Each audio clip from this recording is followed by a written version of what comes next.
So there are trade conversations that are happening this week between India and the US. The view here in India seems to be, if you were to divide up the tariffs into two parts, one was the reciprocal tariffs that were announced in early August, and then the second set of tariffs, which were the secondary tariffs on purchasing Russian oil that came into effect at the end of August. And India feels that it's the secondary tariffs which are the problem, because no other country has been slapped with this, and 50% tariffs make Indian goods unviable in the US market.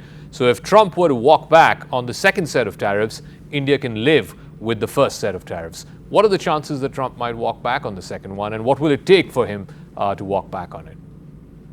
Well, I don't think it's impossible because he doesn't move in straight lines and often doubles back. You may have heard the Wall Street slogan with some of his threats on tariffs: Trump always chickens out.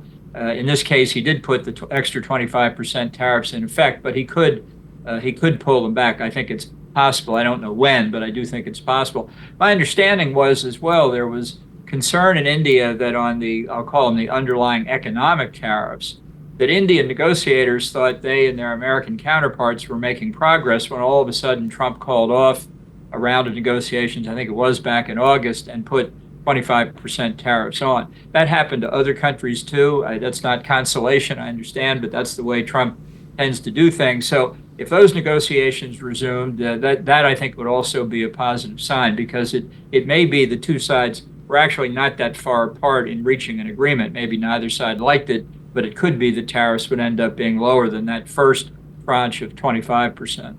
I also want to ask you if you think this recent softening has anything to do with the pictures of bonhomie that we saw between Modi and Xi Jinping and Vladimir Putin in Tianjin at the SCO summit. And do you really think that these three countries can come together and sort of realign the global order or the global playbook, as it were? Is that why Trump has seemingly softened in the last few days?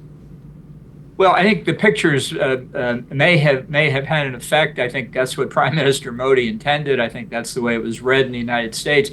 I think, though, over the long term, it's extraordinarily unlikely that India and China will join up together against anybody. And the real question is, as Russia and China form an ever closer axis, obviously with China as the predominant partner, not like the Sino-Soviet alliance of the Cold War, where it was the Soviet Union that was the senior partner.